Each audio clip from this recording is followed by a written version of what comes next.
with the cell-based SOC, it's an agile concept.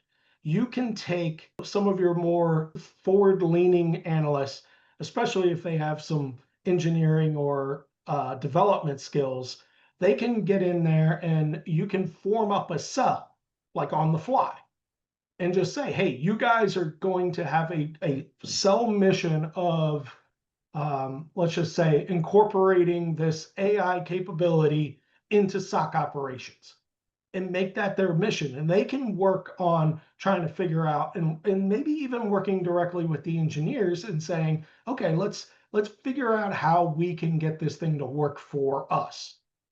And in that, they wind up hearing the complaints of the analysts. They probably already know them because they're analysts themselves by trade, but then they also can work with the engineers directly to help solve those problems.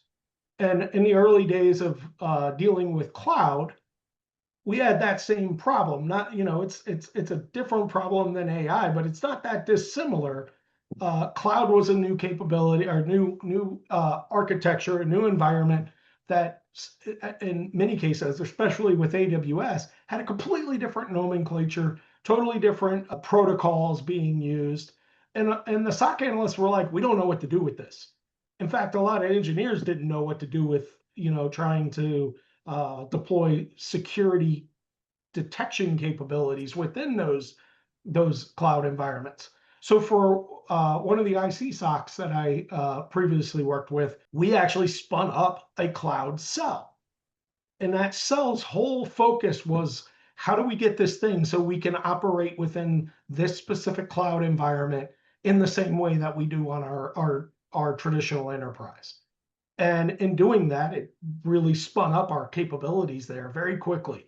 And they were the ones that were driving the engineers. They were the ones that were informing the SOC analysts and all the other cells. But what you're saying then is, so not only is this cell-based model not prescriptive from customer to customer, but it's going to change within a given customer environment at any given time, depending on what the specific mission is of this environment today. It's just, you can just morph and change as you go. Yeah. And so in the first customer that we did cell-based SOC in 13 years ago, it started with 3 cells. And the last iteration of it that I saw was, I believe, somewhere between 12 and 15 cells. Wow. So success breeds success, huh? That's right. I love it.